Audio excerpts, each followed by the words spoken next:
Right then, let's go Sea Eagles Eels. That one's going to be interesting. The Sea Eagles have got a point to prove. The Eels are on top of the table.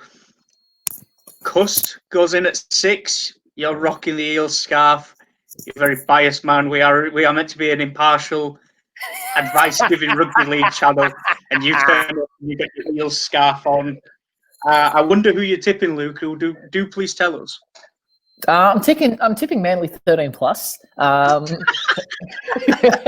No, look, this is always a tough game to tip. I'm not going to take the Mickey out of the Sea Eagles because it doesn't matter who the hell they have in the team.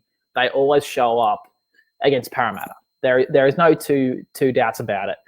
Obviously, I'm going to tip Parramatta. I'm tipping with my heart and, well, with my head on this one. Just too good. I think Parramatta's just going to be too good. Their depth is superb. I'm surprised that Itoka Manu is on the bench even after his little COVID breach. So I'm not sure about that one, but they do have Alvaro and Andy Davey on the bench. If the NRL says nah, he's gone for a week.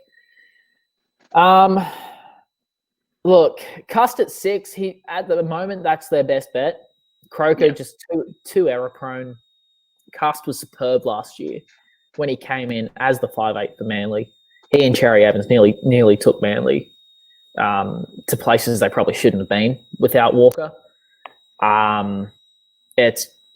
Look, I'm trying not to be biased here because obviously I want Parramatta to absolutely demolish Manly. I think Parramatta just win the forward battle. I'm salivating at the thought of Tapau running at Paulo and Regan Campbell-Gillard. That just makes my mouth water. Nathan Brown against Jake Trbojevic. One could argue that those two and Cam Murray are the 3 in contention for the New South Wales lock position. Because I think Nathan Brown is in with a shout this year. He's playing some dumb good football, and Trbojevic hasn't kind of relived the form that I think that maybe warrants a New South Wales jersey. The back rowers, Sean Lane against Joel Thompson, Curtis Siren and Ryan Madison. As much as I want to say the Eels get up, that's a 50-50. Thompson and Sirenan, while there's nothing flash about them, they're just 2 out-and-out gun back rowers that just do their job. They do it really well. Look, Manly might have the forward depth on the bench. Parramatta do have Niokore and Itoka Manu.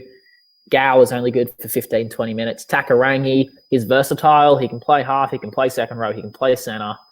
But again, he only saw 20, 25 minutes last week. I don't know whether I go Para 1 to 12 or Para 13 plus. I'm on the same thought process, and I look at it 2 ways. If Para go up the middle, 1 to 12. If Para go to the edges, 13 plus. Because if they're going to try and fight the Sea Eagles up the middle, it's going to be a 50-50 battle, just 2 big packs going at it.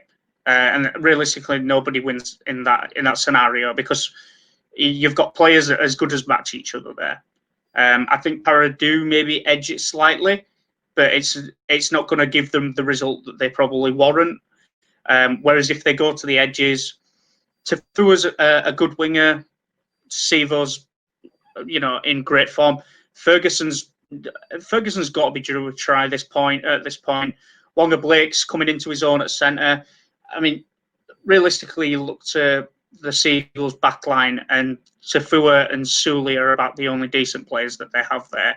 Garrick just kind of does his job, and that's about it. He's nothing on the level of Sivo or Jennings. And Suli, he's good. He can bust a line. He's great for those out the back plays and getting wingers to bite inwards because they know how much of a threat he is. But it's for me, it's the Sea Eagles finding that edge, and I can't see it happening.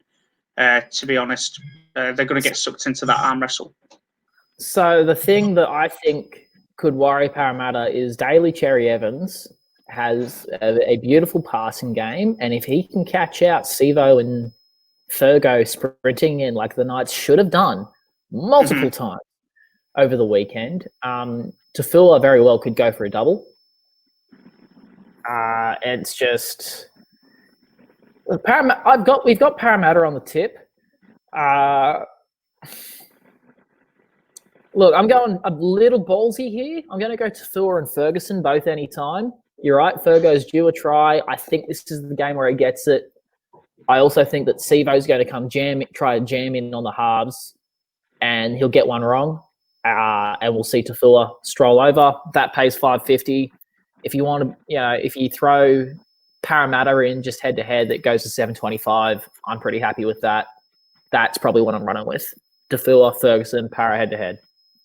Yep. I'm going slightly different on this one. So I'm going to go Para 13 plus. I'm also going to say Sean Lane anytime try scorer, which is a little bit out there.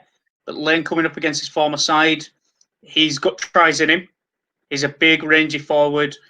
He's good at getting on the outside. He's good at getting over the top of players.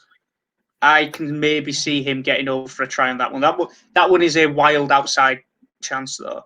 So, but I just have a gut feeling that Lane turns up this week and he does manage to bag one. Yeah, that's a bit of an outside one. He's due for a try, though.